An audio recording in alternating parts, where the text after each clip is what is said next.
Hello, this is Daryl here, sending love as always. Thank you for tuning in. I just want to say if you like this interview, you can check our website for companion workbooks, action guides, tools, checklists, templates, and show notes with links for everything mentioned on the call. Just visit bestbusinesscoach.ca. That's best, B-E-S-T, businesscoach.ca. Enjoy. Hi, I'm Daryl Urbanski, and welcome to the Best Business Podcast. My mission is to help create 200 new multi-millionaire business owners. How? You'll do better when you know better. In my interviews, you'll hear from self-made millionaires, seven-figure business owners, authors, and world-class experts sharing how they did it so you can too, without experiencing the same obstacles they did. Now, if you like this interview, please share it with a friend you think will benefit. They'll appreciate it, and I will as well. You can also connect with me on social media. Look for Daryl Urbanski, D-A-R-Y-L, Urban Ski, U-R-B-A-N-S-K-I, and add me so we can be friends. Now sit back, relax, and enjoy what I've prepared for you right here, right now. All right. Hello, everyone, and thank you for joining us. Once again, this is Daryl Urbanski, and today I've got a special guest for you guys. It is Micah Mitchell. He was one of the first to teach me about marketing and automation, especially how to set up Infusionsoft to do some of these crazy marketing campaigns that he used to teach with his white background, black text PowerPoint videos that way back in the early days when a lot of people didn't even really know what Infusionsoft was or have a hand on this marketing automation thing. Micah has helped hundreds of entrepreneurs. He's been a pioneer in the membership site Gold Rush. He's also been involved in a few software as a service businesses, and Micah continues to grow and evolve as an entrepreneur even today, bringing back powerful business tools such as the Rockefeller habits and blazing a trail for all of us on building a business and achieving marketing success.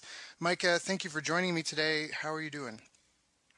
I'm doing fantastic. Thanks for having me, Daryl. Yeah, it's an honor to have you. I mean, anyone listening to this call that whether they do or don't know of you yet, I mean, I've known you for years, and it's just been awesome. Like the last Icon, just to see you again in person and everyone, and see how everyone's careers have grown and evolved, and who's fallen off, and who they weren't walking their talk, and who was, and where everyone's at. It's just been a blessing, I think, to just even to be able to grow alongside you and to see what you're doing and follow your lead. So, no, it's an honor to have you here today.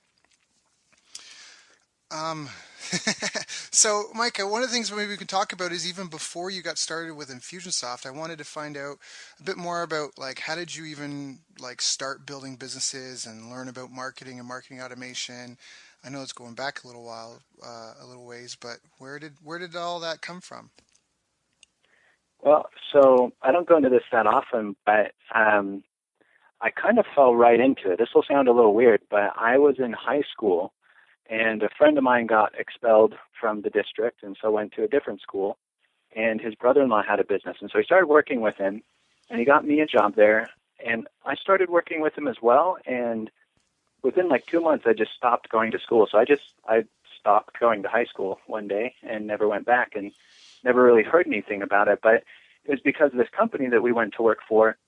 We were just excited because it was business and it seemed a lot more real than school. And what they did really pretty soon after I started there is Mm-hmm. they got into the membership arena. And they had been doing credit card processing, but then they started doing memberships. And so the reason that I even came into CRM and the rest of it is they started growing like crazy. When I started there, they were very small. I think they were doing like 10 grand a month. Mm-hmm. And by the end, it was about 10 million a month. And it was Wow. because they were selling, yeah, it was a nutty ride. I mean, I was just working there, but it was my job to move all that data. So the interesting little experience I got was when they very first started, they had this little weird off-the-shelf billing system to bill people every 30 days. And then as they Mm-hmm. grew, it needed to get bigger and bigger and bigger, and eventually worked into enterprise. And so I got the joyous task of moving that data from CRM to CRM and trying to keep the billings straight. And there was lots of different merchant accounts and load balancing and all this other BS. So that's where I started before I saw Infusionsoft. And when I left that company, it was, honestly, just because I wanted to be an entrepreneur, and I saw them making a ton of money and me Yeah. making the same paycheck from 2 years before, and it was like, yeah, I'm done with Right. this. Right. So yeah, it was kind of a weird like tripped into that, and then that evolved into me wanting to come out in the open space, and then I found Infusion and fell in love with it. And it's kind of the short story. Got it. Yeah, no, that's awesome. I just know when I first found you again, it was like a godsend because I had this software, Infusionsoft, and I knew I'd failed enough in business that I knew that I needed to figure out marketing, that there was like the secret power that nobody really, well, a lot of people don't tell you about, that you need to grow and survive in business. And you just had all these PowerPoint presentations, and I remember signing up for your, what was it then? It was Infusion Mastery, I think it was. I think it was even pre that. I think that was like the second or third rendition of your Infusionsoft business training.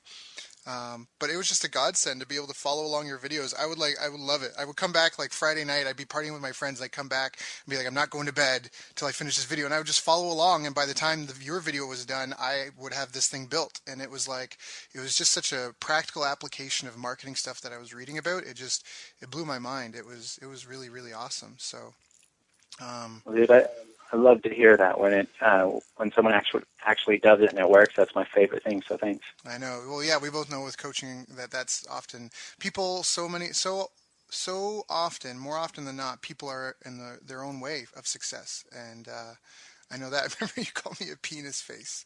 I remember we were at one of those icons. Anyways, we won't go into that, but you gave me a good kick in the ass. And no, I think even today you're still helping people. It's evolved now. Instead of, it was whatever it was in the beginning, then it was Infusion Mastery.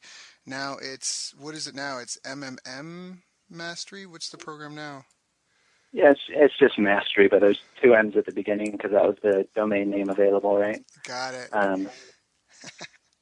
Got it. So in this process and this evolution, and even just in growing from being part of that startup and transferring into doing your own thing and coaching and helping hundreds of businesses, what was kind of your greatest challenge in your career and on this path, and how have you overcome it? So my greatest challenge is probably, there's this weird game that the business owners don't understand as well as some of the consultants do, and it's that you're doing this powerful work for these businesses, but you're not doing it for your business. And it's such a weird thing to be doing, you know what I mean? Because you know that, I've gone and made several thousand or even in some cases a few million at a time for people with projects that you've built. Yep. And then you look at, your nice paycheck, 5, 10, 20 grand or something. It's like, well, yep. Yeah. So that's been my biggest challenge, is just forcing myself to build it for me instead of building it for other people. And even though I like building for other people and it keeps me sharp, whenever I do build it for myself, I see such a huge impact that the rest of the time I'm just kicking myself for not doing it more. When a week passes and I look and I think, did I do anything in my own application that I haven't? I just think I'm going crazy. So that's my ongoing challenge. Yeah, I'm right there with you. And especially I think because we love helping people, and you can affect so many lives. Like you can come in and save a business on the verge of bankruptcy or whatever. You make like that can be life changing for a lot of these business owners, and it's almost addictive. But like you said, at the end of the day, you're looking and you got your $5, $10, $20,000 check, and you built this little asset for them. Like I'm going to be flying to Florida for some clients that, they're going to be doing like with what they've done already, they're going to be doing like a solid 7 figures from it. And, I got a nice pay up front, but it's months out of my life. Exactly same thing where I'm like, I got money up front, but man, if I had built my own thing. So how are you balancing that now? I mean, how are you changing your approach or streamlining your business, or kind of what's your thought process? And I mean, for me, I'm just trying to develop more products to coach and teach people because I just can't help everyone. And then the same thing we just talked about. But is that what you're out to do, or? Yeah, so a couple things that I've been doing, and as you know, I've been in the space and done different things, masterminds and software and info products.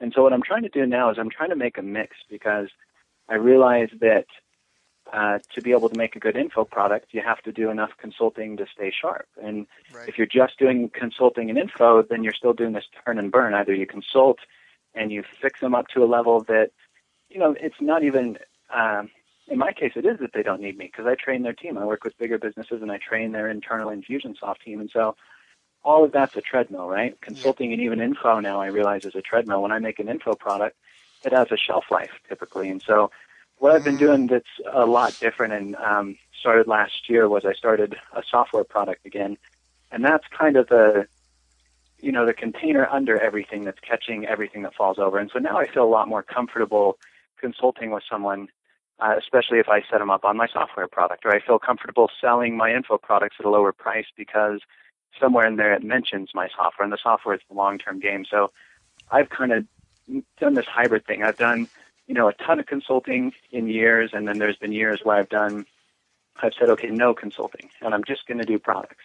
And that was good as well, but that's where I realized it's the mix. And I look at Infusionsoft even, and I realize they have training, they have consulting, and they have software.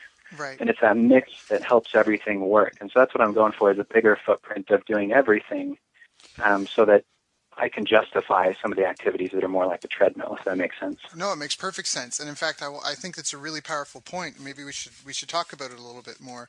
So exactly. I mean, in your business, you've got lead generation, you've got a variety of different products, and for all of them you need to be generating leads for. But what you're saying is that when you offer a wide variety of things, but you have this core to your business, for you it's software as a service, which is very scalable, and it's a continuity program, which means that if you can get someone into that program, they're paying you every month on an ongoing basis until they drop off for whatever reason. And especially since it's a software platform that you're creating, ideally if they make it past the first couple of months, you've got them, for as long as they're in business, essentially, or they, for whatever reason, they decide to leave, but those are the exception. And so that backbone of recurring income is kind of exactly that. It's the heartbeat, it's the backbone, it's the spine of your business. And then you're supporting it with services and info products to either upsell existing clients, or to be a front end to get people into that program. Is that kind of correct? Yeah, exactly. And I've dealt with a lot of really big speakers, and you have too, I know. And so you've probably seen the behind the scenes when they come off stage and they talk about their business, and a lot of them are on that treadmill. It's a big fancy gold diamond plated treadmill, Yep. But it's still a treadmill. And a lot of them I noticed at some point in their lives were coming, and that was the bigger question, not how can I get more people to my event, but how can I put something on the back end, a membership site, it's anything that will last a little bit longer than these next sales. Right. Yeah, exactly. And that's the golden handcuffs where, you can go have, you can have $1 million a month speaking on stage and selling these products and whatever kind of coaching programs, but they're the golden handcuffs. You sold it. Now you have to fulfill on it, and, and refunds and all that. Yeah, I know exactly what you're talking about. So that's a really important and really powerful concept, I think, of having multiple things available, but especially something that you're trying to provide for the mass of your customers. And so that right now, that's Memberium, right? Can you talk about Memberium a little bit? And how did you even kind of come up with that? I mean, so I'm actually licensing it from a guy named Dave Bullock, and he's a long-time kind of API guy in the Infusionsoft space. And Dave, and I've worked with him. And so anyways, Dave came up with it because of another software that was a lot of his clients were having issues with, and so they really wanted a replacement. And he built that initially for them, and so it started with Ryan Dice, and he's got it on all of his sites now, and it'd been running on Ryan Dice's sites for about 2 years before I got in touch with Dave and licensed it and everything. And so going forward now, that's what we do. And even though I say it's Dave who made it, I'm just giving him credit. We love this thing. We don't treat it like just another product we sell. We do everything. We do all the support and documentation and training and onboarding and everything. So he programs, and then we support him. He helps support as well. But that's Memberium. It's a WordPress plugin for Infusionsoft to create a membership site. Right. And it's a big passion of mine, is membership sites. So I actually enjoy getting on the phone and rinky-dinking around in someone's WordPress site. That's what I do now mostly for my consulting calls, and I enjoy it. Right. No, that's awesome. And David, he is such a superstar. There's no one else like him in the Infusionsoft community. He's such a good friend, and he's so wicked smart. All the top guys use them for sure. But you're dropping gems, Micah, and I don't even know if you realize it. So this is perfect. So you didn't even have to make the product yourself. You just have a group of customers that you serve, and you know more of the needs that they have beyond what you are currently serving.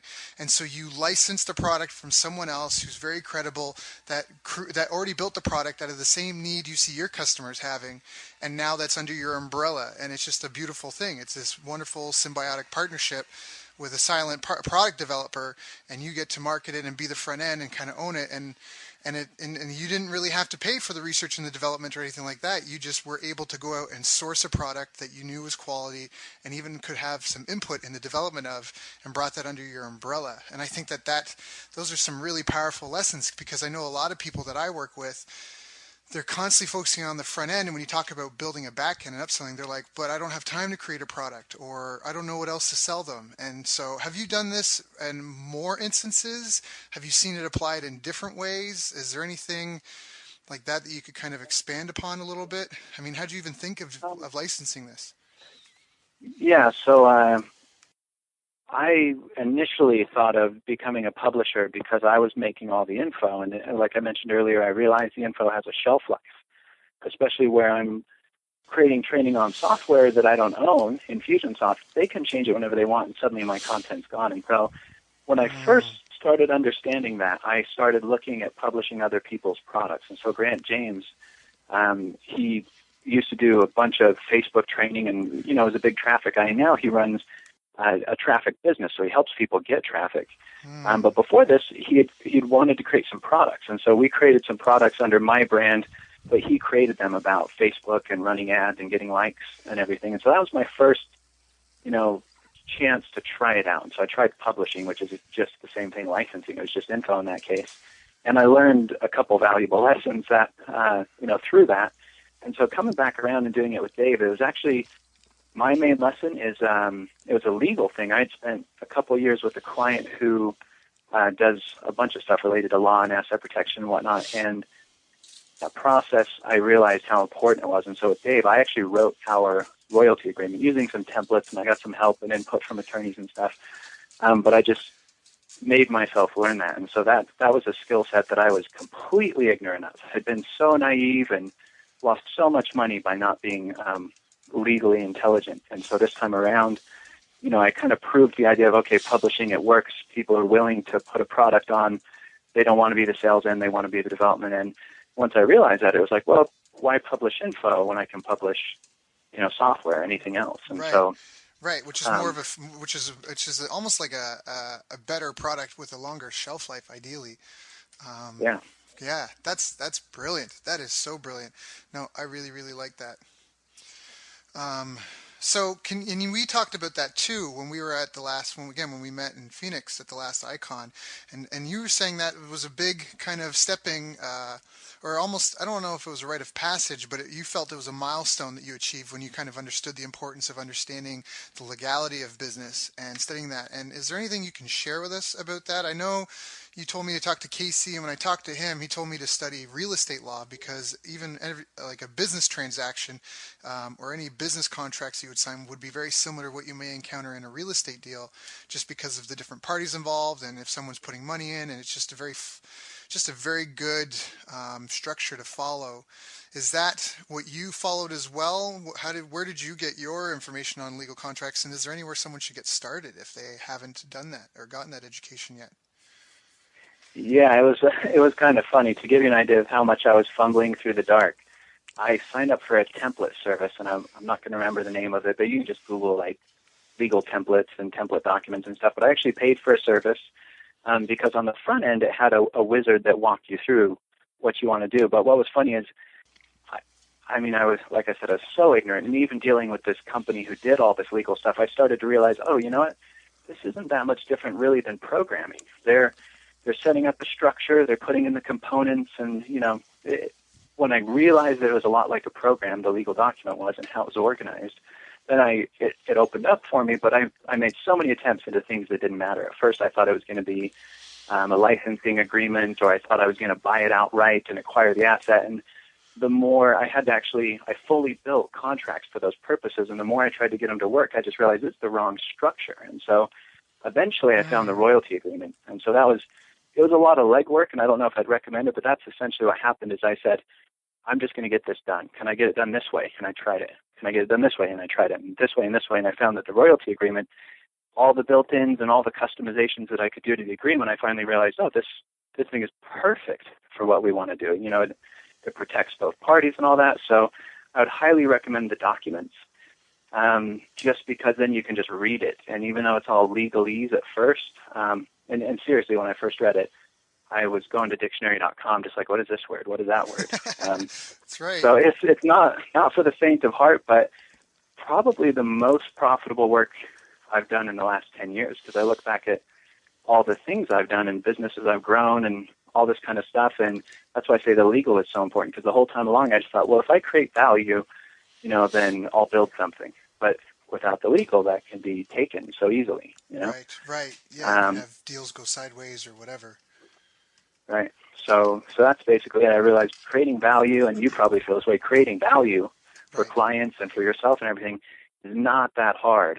Sustaining it, protecting it, and all that kind of stuff was the next level. And so I just dove in head first. That's the only advice I'd give people, is if it's a big enough need and you don't know how to figure it out or whatever, just dive in anyways. You always figure it out one way or another, even if you hire someone ultimately. Yeah, hire someone, or I actually have a client that one of the things he's doing is he's brought a lawyer in for a small percent of a royalty agreement. Same thing like you said, just saying, hey, look, I understand how important legal is.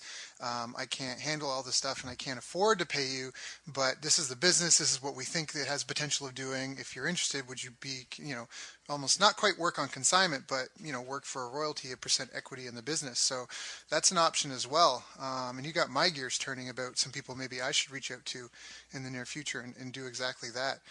That's awesome. So Micah, maybe, I know you've been doing coaching consulting far longer than I have, and you've probably seen inside way more businesses than I have as well. What are some of the greatest mistakes you see clients and other entrepreneurs making? What do you see that really tends to hold people back? It's a pretty broad question, but where I jump to is overcomplicating things, especially with, around Infusionsoft, but really that's just part of their business. Like, it's infused to their whole business. So it's that they think they need a lot more than they really do. And most things that work are really rather simple. Most things I've ever seen work, it's an email that someone clicks and goes to a page and clicks a button and enters in their info. It's 3 steps. It's not complicated. Having the right words on the page is where people need to spend time. And so I see people over-engineer things and think everything versus just do the simplest things first. And they're going to work to a degree in most cases. If they don't expand them. If they do, expand them and get complicated. So people they over-engineer right up front instead of getting any feedback out of their system. Like, well, let me send an email. And I did this with a client recently, and it was a huge argument with this couple from Israel to get them to do it. And then they finally did it, and they sent me an email afterward that says, and I quote, I should give myself a high five. All I told them to do was, like, you don't do any of that. All of that stuff you want to do, please, for the love of all that's good and holy, don't do it. just write an email, and so people think they need so much to grow their business, and they really need very simple mechanisms, with a good idea behind it. That's awesome, and I think that's really, really valid. Is there any kind of example you can give? I mean, that's just such a good analogy. That's so awesome. Is there anything, like, what was it? I don't know how specific you can get, but what were they trying to, like, was it they were trying to have like a 12-step campaign that all these if-then connections, and you're like, just write 3 emails, sales on today, hey, reminder for the sale, and hey, final notice? Was it something like that you just told them to just really boil down what they were doing, or? Yeah, actually. So it goes a little further back than that, and a lot of people will be able to appreciate this if you've moved into Infusion.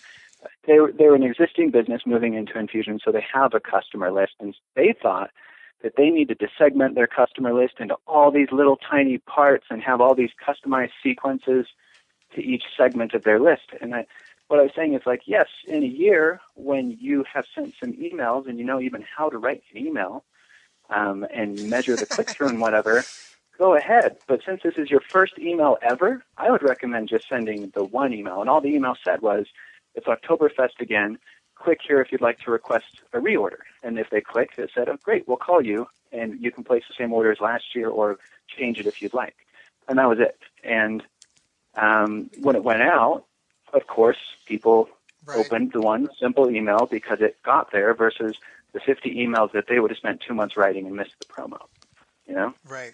That is so, yeah, that's awesome. That is so awesome. I had a question and it just slipped my mind. I forget what I was going to say, but it was right on the coattails of that. Oh, tracking.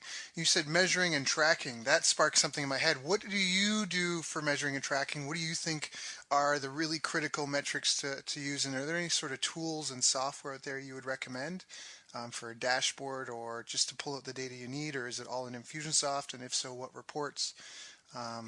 Yeah, talk a little bit about the measuring and metrics. Yeah, so I'm maybe a little bit minimalist on some of this stuff, which will sound weird because I've been in technology so long. I've just noticed that, and again, keeping it simple, people over-track. They think I'm going to track everything and I'm going to tag everything and all this because they hear somebody say that from stage. And it's kind of true, but depending on who you are, right? If it gets in the way of getting stuff done. So in my case, for tracking, I always look at my Google Analytics, and then internally, what I'm really doing is I use affiliate links. So when I go set up a Facebook ad, I use an affiliate link. And all the people I know are affiliates, and Google is affiliate links. Even as I go out and I do social stuff, I'll use affiliate links for that as well. And so I just use regular Infusionsoft referral partner tracking for basically everything. And I know it's overly simplistic, but how much time do I really need to spend on tracking if I can see who's performing and roughly the conversions, which is what that shows you real fast? I can dive in, and if I'm doing something with a ton of traffic, I might go and set up a whole conversion test and all the rest of it. But honestly, just being transparent, I use the little affiliate things, and that's about it. That's mostly what I care about. I mean, from overall business analytics, I'm of course looking at other stuff, but marketing tracking, that's it. Yeah, but no, that's all you really need in a lot of instances is what lead source is generating, what sales, and how many leads am I getting. And Infusionsoft, I know we were going haywire when I was working for John, and exactly that. I mean, I remember our COO was adamant that we track as many stats we could. We had a dedicated guy tracking all the stats, but I needed 3 numbers every day, and I think you're right. I think that's a really straightforward and simple solution. And even if for anyone who's not using Infusionsoft, just to get an affiliate tracking software in general, because I think that's kind of all you need, just in that one dash. Now, are you creating are you just using one per channel, or are you breaking it down per ad? Or like if you've got Google, if you're doing any Google AdWords, would you have I guess you could do whatever you felt was necessary. You can make as many or as few as you want, eh? Yeah, and I always go simplest to most advanced. And so like I'll just have a regular Google affiliate, and then I added, I think, a Google pay-per-click affiliate. And then within the pay-per-click affiliate, you can put the ad codes on the affiliate links, right? So the ad code is the campaign ID from Google. And so you get the cumulative Google thing because that's the affiliate stat, and then you can poke into their individual ad codes, and that's per campaign. And you're talking about adding those Google parameters to the end of the URL. Is that correct? There's like 5 custom fields with Google. Is that? Actually, no, I don't even do that. I probably should. I'm just saying that when I set up an ad and I say this is ad A, then on the affiliate link in Infusionsoft, there's a little ad code variable. So you know how it says your app name /go/page name /affiliate name, then it's /ad code.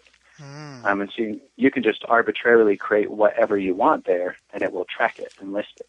That is awesome. And so, yeah, I mean, but that's, if I had, and this is where I say that's my baseline, and I would actually probably suggest to a lot of people that would be a good baseline just because it's so quick and easy. And then after that, if I'm really doing something, then sure, I'll install some stuff. But I just see, like you're saying with John, that them trying to track everything, that becomes an operational nightmare and a burden. And so I've seen with all sorts of tracking things, it's like, well, if I can't use it consistently, and if I don't want to use it for 5 years in a row, then I'm just not going to use it at all, because otherwise the learning curve isn't worth the little bit of data I get that I can't sustainably get, you know? Right. No, and I think you're totally valid, because even when you start collecting a ton of numbers, and I'm actually want to add on to what we've been saying, but when you collect a ton of numbers, data validity is always like huge, because if you have any faults in any of your metrics, then you have to assume all your data is wrong until you validate all of it.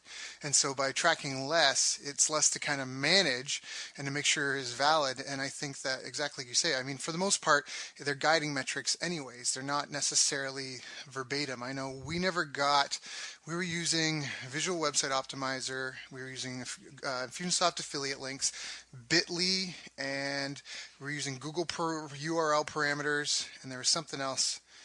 I forget what it was, but we can never we were using like conversion pixels inside of Google AdWords and Facebook, and we would never get all three to identically match up, but they were kind of just the goalposts that we were just kind of following. And of course, what does count is money spent, money made, right? You can chunks of money going out, chunks of money coming in from each. So, no, I think that's really good and really useful and just really easy.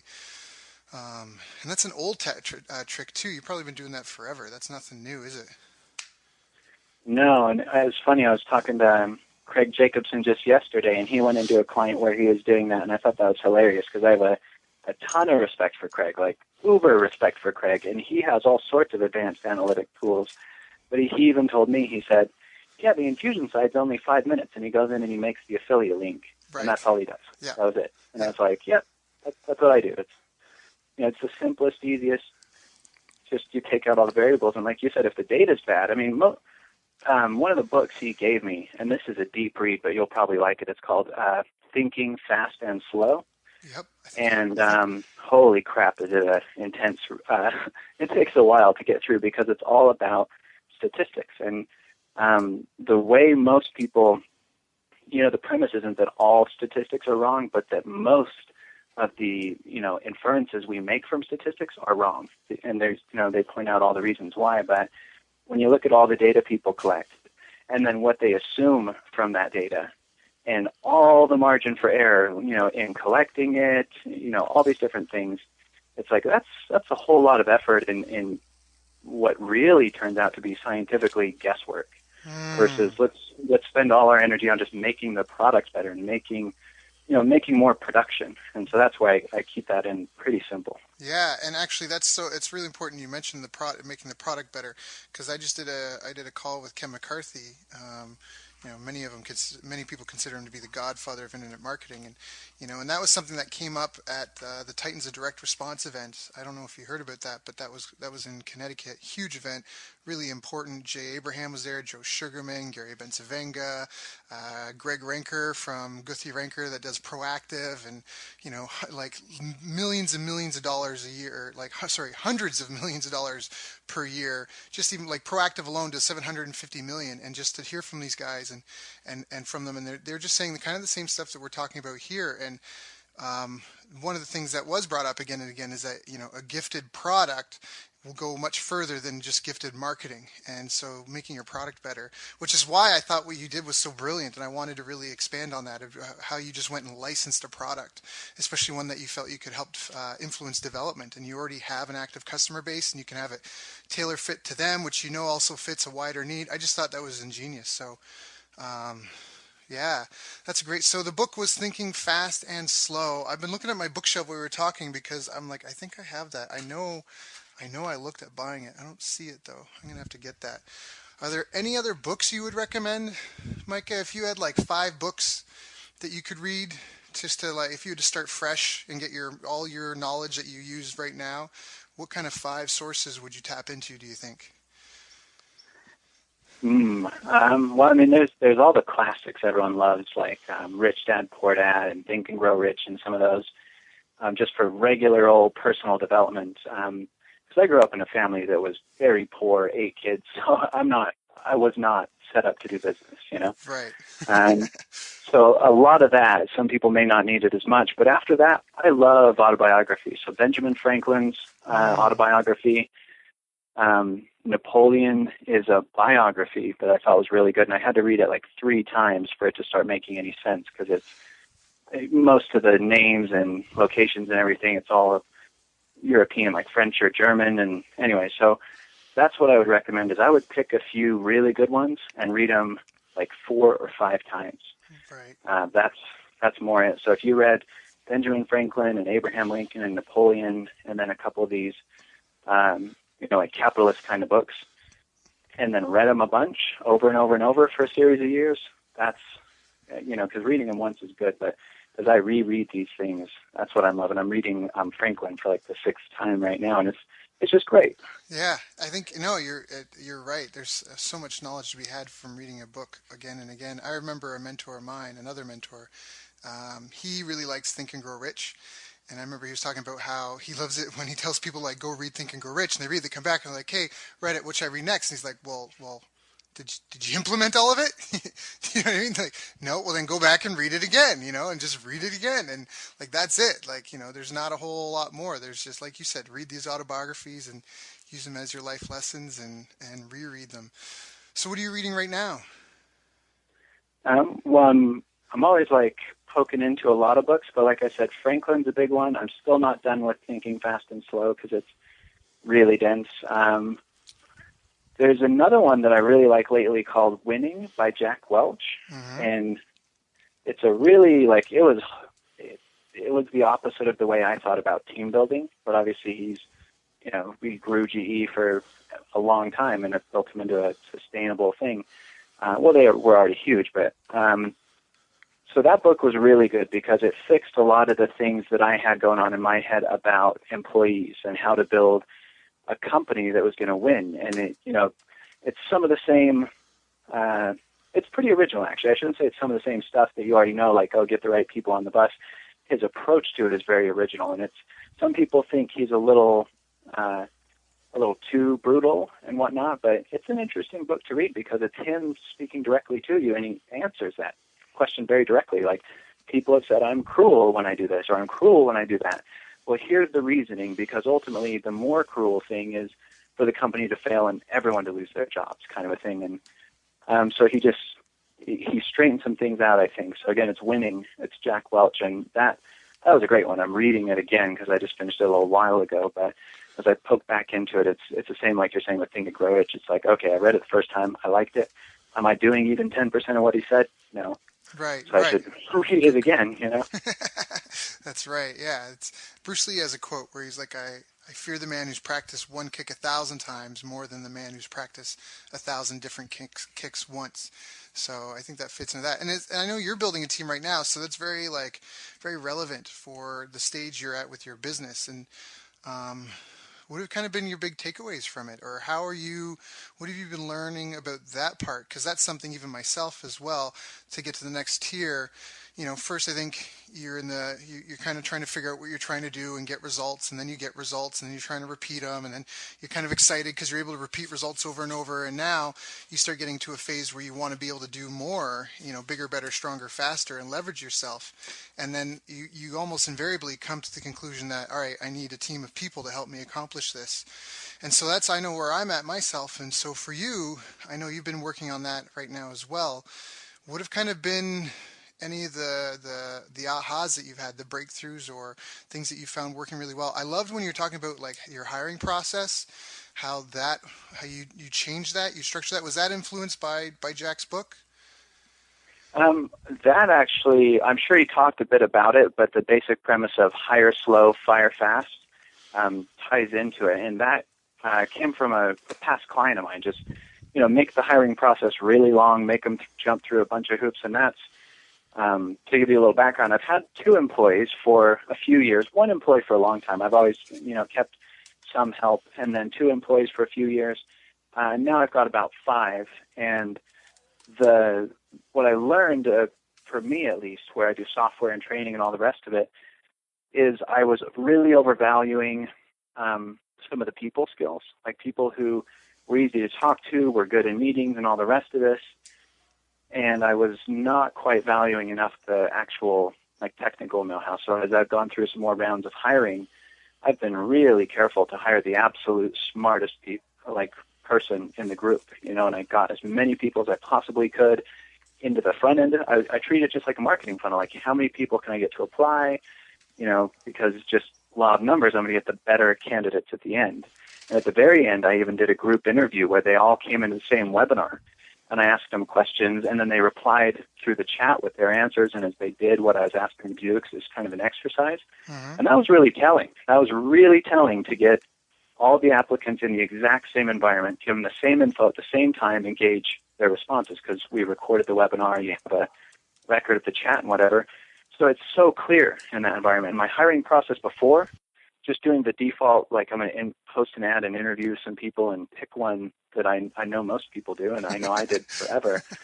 Just how horrible that is and how impactful to business, because one of my employees, and I really liked the guy, I had him for quite a while, he just, because he wasn't kind of on fire about it, because he wasn't passionate enough about it, it's not that he was dropping balls, but he didn't push his position forward for 2 years. So basically I had a portion of my business just stagnant for years because he was doing a good enough job, right?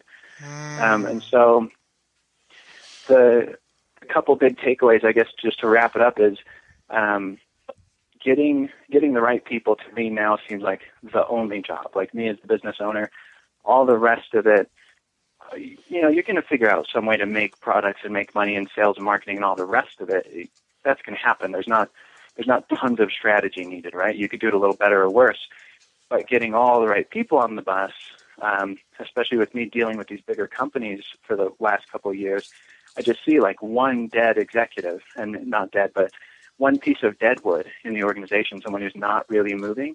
Right. Just everything else gets cluttered around it, and you wrap bureaucracy around that person to try to help them perform, which just pisses everyone else off and all the rest of it. So I just see that, like, got to have just the A team 100%, and there's no exceptions. So that's what I'm going for right now with everybody, and it's a lot harder. It takes a lot of time and a lot of executive time to help train and develop. But you see that as being like the big win in the long run. Is that? Yeah. I mean, my marketing guy, for example, I did take that time, and he is an A player. And I've, that's grown. That's gone completely away from me. It's off my plate. I don't do my own Infusionsoft. Sounds a little crazy, but, and it's because he's got it, right? And so and the other guy I had, the operations guy, was like, we kind of had it. And so even though it didn't implode at any point, it didn't go anywhere. Right. And I look back and it's like, wow, the opportunity cost of not just a bad person, but a mediocre person is incredible, when you could just as easily have had a good person by trying a little harder to get them. Got it. Is there any sort of strategy that you're using to try and incentivize and engage people, or is it mostly just through power of selection and finding people that really resonate with the opportunity that you're providing? Definitely B. It's the people who resonate with it, because I tried, with the piece of deadwood, I tried all sorts of incentives and bonuses and structures and plans, and that's what I mean. You either like wrap bureaucracy around to punish or to incentivize. Either way, to the right person, you don't need either of those things. And so my right people, I still give bonuses too, and I'm cognizant of that, but that's not the primary factor. It's their passion for the product. And in this last group interview, I could just tell, even though the one guy was a little more business savvy and sounded a little more polished, he didn't care as much. He wasn't as excited to be there. He was excited about maybe the prospect of getting the job, but it wasn't like, oh, I love this software. And it takes a special person, but that's where those are the people we need, Right. And because that's also going to be building your culture. And culture on any team is so critically important. I know just with martial arts training that I've been fortunate enough to go to do some training camps and do, week-long training sessions for people that are preparing to go compete at the Worlds or at the Pan Ams, or just these monumentous events in that industry. And the culture is so important, because exactly like you say, one bad apple and it spreads to the whole team. And I think that's really powerful. I think that that's a lot of, there's a lot in this call. I think that that's some really, really, really helpful knowledge. Thank you, Micah. Now, for you, what have been kind of the biggest piece of advice you've ever been given when you, in your own path and growth as a career? We talked about your challenge, but has there ever been Like for me, for an example, we had a mastermind meeting once where you were like repeating over and over. You were like, focus, follow one course until successful, focus, and that stuck with me too. At one point, I had that on a sticky note because I'm not happy unless I have 5 projects going on at once. It's like my default, but I find I only really perform well if I have 3. If I have 2, I get bored, but if I have 3, it's like a sweet spot.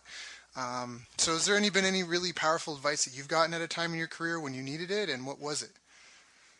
A huge piece of advice that at the time I thought I was overpaying for. So it was one of those situations where my business was doing good. I bought, it was called Millionaire Coaching from Laura Langemeyer, where your coach is a millionaire. Mm-hmm. It was Yep. a couple of years ago, but I bought that, and it was it was like $1,000 a month for a 30-minute call. And after I bought it, my business took a little turn, and I was struggling to pay the 1,000, and I was mad at myself, like this is so dumb that I'm paying for this call and inappropriate. But that lady said one thing to me that's probably totally changed my life at the time. And I was always a little too, I was just naive, I guess. But what she said to me was, she said, "You're not a bank."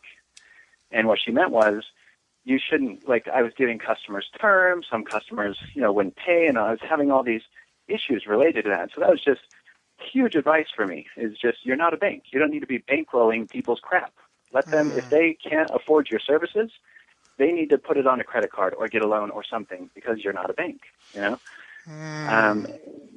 that catapulted me right from a lot of struggle to being a really successful consultant in the Infusionsoft space the whole time, because when someone wanted something, I'd simply send them an order form and say, go ahead and enter your card and we'll go ahead with that. And I never had anyone worry about it. It was a surprise to me that when I switched, no one said anything. Really? Got it. So you before were finding you were dispensing a lot of free information and kind of nervous around getting people to pay.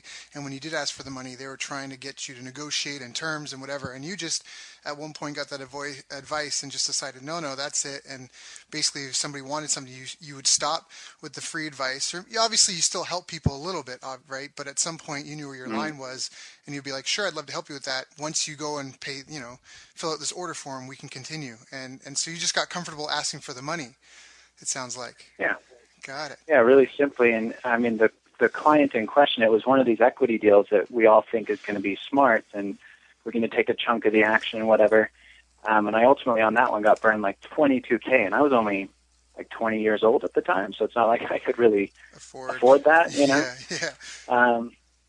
And so, yeah, it's I was comfortable selling and asking for a price, but the concept that I should be bankrolling anybody, and she just a couple simple little lessons about finance were just like, wow, I'm dumb, Yep.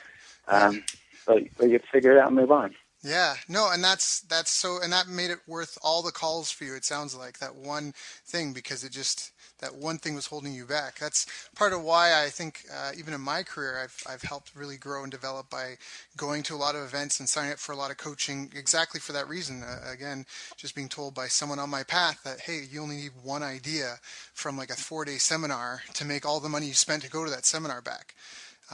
Yep. So that's the power of one solid idea. That's awesome. So aside from that, have there been any kind of like habits or rituals that you felt have really contributed to your success and your ability to implement and just to learn and grow and foster? What are kind of the key critical habits that you have? Because we all only have 24 hours in a day. So is it a weekly thing? Is it a monthly thing? What are kind of some of the linchpins that you feel that you just do habitually that have really, really helped make it easier for you? Yeah, the main habit and the main discipline that has given me a pretty easy ride for the most part and allowed me to rebuild after mistakes and whatever is, at some point I just, realized how simple it really was to create a little bit of content and how valuable. So when I ran into a problem, I'd take 3 times as long to fix it, because I'd make a video about how to fix it, not just fix it, right? And that one simple habit, even if you only do it once a week, if you make some sort of little video tutorial for your customers or employees or, whatever, even just once a week, I know most people don't do that. And so just me doing that, I used to think to myself a long time ago when I was first kind of building up, I just thought to myself, is everyone else crazy? Like, how am I the only one who sees this? And I didn't understand at the time all the other challenges that I'm sure they were facing. I just had the time to make videos, and I was making them just like, wow, is everyone else crazy, or, you know? What kind of videos? You're just making little content videos? So when you say that again, because you're saying that you learned to not make the video, just fix it. But No, I'm sorry. I'm sorry if I was unclear. What I said was I would take longer to fix the issue because I'd always make a video about it. So I just slowed down long enough to record what I was doing and duplicate myself oh, that way. So I guess you'd say duplication. So just duplicating my efforts through recording whatever it is. That's a habit that long ago pushed me, you know, everywhere I've been. And as much as I've stuck with it, it's always paid off. And when I've not done it or fallen off that wagon and not recorded content for too long, it's really bit me. You get behind, and then you think, oh, I'll make it up, and I'll do this big recording session. It never really happens that way. got it. So you just mean in the moment, like today I've got to fix this, or you wake up and this is the fire that's going on in your business. You'll slow down and you'll record yourself addressing that problem, and that will be either free content or content you'll add to your paid subscription stuff. Yeah, and a lot of times what I'll do is I won't record as I'm fixing it, but what I'll do is I'll fix it, and then I'll test it, and then I'll record, this is the problem I had, this is how I fixed it, here's how I can tell it's fixed. If it ever happens again, go ahead, you know, and do this. Right. So it's more, I don't slow down so much that I make the whole process of fixing it terrible, but I'm saying Yeah. when it's fixed, I'm not done. I need to record that, or else I'm going to be the one doing it again. Got it. Yep. No, I got it. I'm with you. So perfect. And so for you, that's been a habit for success because while you're fixing and improving things or doing client work, you're also developing your assets, whether it's your content, for content-based marketing or content for your products. And you're just kind of living your day-to-day life already, but you're just being smart as you do it and creating these assets that you can use later. Yeah, is that Yeah. perfect? Now, Yeah. is there a filing system that you use to organize it? Do you have like polished or unpolished, like raw footage, like a bucket for all your raw content, and it goes off to someone to kind of polish and package it, and then it gets put into the polished group, and then you know, like, is there a workflow afterwards, or? Uh, you know, it's that's why I say I take a little longer. Is I'll record it and I'll edit it and I'll publish it and I'll send it to everyone who needs to know about it. So when I say I record it, I just get it done all the way through the whole thing, and then it's done. And if I ever have to look it back up, it's in my email history as a finished, you know, and on my sites Yep. and everything. So that's Got what I it. mean by taking longer. Is I don't leave it undone. It's that same focus thing. Like until that thing is done, Yep. Yep. Yep. Okay. Yeah. No, I'm totally with you on that. Okay, that's excellent. That is awesome. Well, Micah, that has been really, really helpful. What are you really excited about that you're working on right now? Um, you know, it's weird because Membarium is going really well. I'm excited to pretty soon release some more stuff about the Rockefeller habits. It's kind of an integrated approach where you're going to be doing Infusionsoft, but within a strategic kind of shell, you know. And I showed you the Rockefeller habits document. Yep. That's what I'm excited about, is automating a process where business owners can actually properly plan their work, not just like, oh, I'm going to make a project spec for this Infusion build out, but I see Infusion as their business and vice versa. And it's, you know, for some people it's a smaller component, but that's what I'm excited about, is a way to productize that. Because I've been selling it for, you know, a lot of them pay about $500 an hour for this kind of thing, for that type of consulting, but there's only so many people who are willing to do that, and they only do it for so long until they pick it up and all the rest of it. So turning that into a product for me and putting it at the reach of the people who don't have 500 to spend one time, you know, I'm going to put it at a low price point like 97 or something. And so that's what I'm kind of excited about, because it's a really high value thing that, as I've been doing it, most Infusion users don't know about. And I did it like up at the MAG group a little while ago, and they just ate it up. And so I see the need for it, and it's even what Infusion does as part of their elite forum. I learned is a lot of that stuff, and I learned it just working with a friend of mine. But yeah, and I'll tell you where it came from. Is Casey Graham said something really interesting to me when I was interviewing him. It was a really simple concept, but for some reason in all my years of membership, I hadn't quite understood it that way. And he was talking about how he used to sell high dollar consulting to churches. And it was fine when he got the sale, but he put so much effort into getting the sale, and then you do the job, and then you have to find the next one. He said that basically when he pushed it into a membership site, it wasn't about scaling. Like, I guess his just perspective on it was different. It wasn't like, oh, I'm going to scale and I'm going to get these members or whatever. His whole purpose was, I'm going to put it within reach. I'm going to put this multi-$1,000 thing within reach of the masses for a very low price point. And so that just, turned on, I guess, a light bulb in my head, and I realized, oh, I could take this, really elaborate consulting thing and wrap it into something consumable. And so I don't know that it sounds really kind of nerdy, but I'm so turned on by that right now. No. I think it's really valuable. I mean, you were gracious enough to kind of introduce me to it and even coach me a little bit with just getting up and running with it. And I think it's super valuable, just to go back to what we talked about, when you know that when you hit that point where you're able to implement, you're able to get results, you're able to repeat it, but now you realize that there's a bottleneck and there's only so many hours in a day and you really need to onboard a team.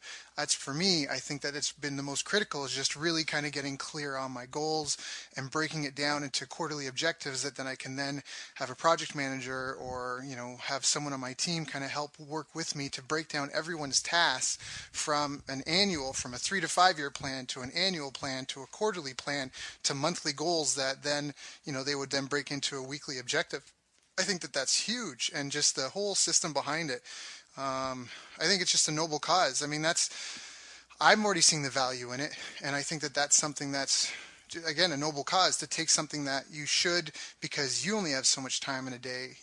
We talked about at the beginning of the call, the impact that we're able to have on businesses and affect all their customer bases even. I mean, that's part of why I got into business coaching, is because once I was able to start getting results with marketing and grow businesses, if you are in your one business, then you're able to affect, a few hundred to a few thousand customers. But if you're helping other business owners, now if you have 10 business owners and they all have a few hundred, few thousand, it's like an exponential difference.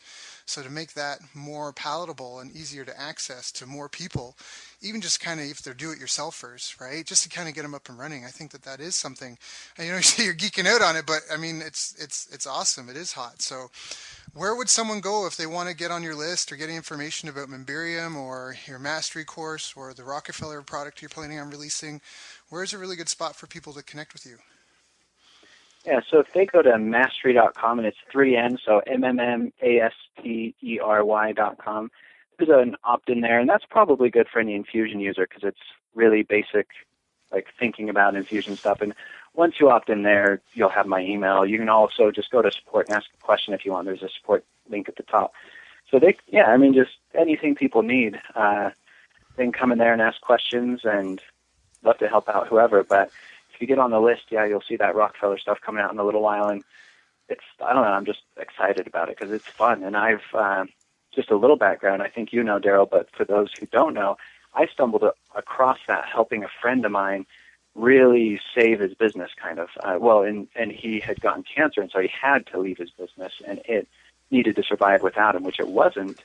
And implementing that turned the whole thing around. So I've got a very deep firsthand experience with, like, this isn't just like, another little business solution and do a few things, but it's for the owners out there.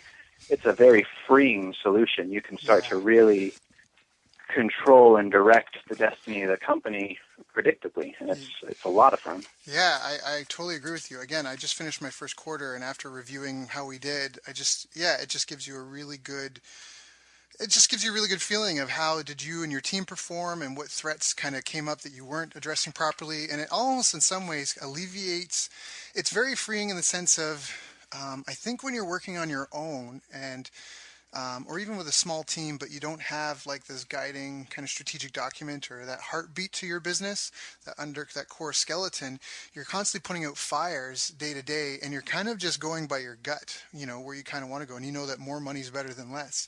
But with this, for me, what is liberating is because my strength is not in managing teams, but like you say, it's just one unifying where you put everything together that encompasses all areas of the business, and everybody uses that, and you share it with everyone, and it's like you're I don't know, it's like your master recipe for cooking. And even though you've got five different areas, someone's cooking the fish and the meat, someone's prepping, you have the prep area, you have people that prepare for presentation, but you've got this, this step by almost like a system from beginning to end, what it should look like at the end with some photos and, the the steps for each role and how they fit in. And um, no, I think it's really, really powerful. So, is there a deadline for the launch of that? Is that something that's going to be happening in the next couple of months or in the next couple of weeks or?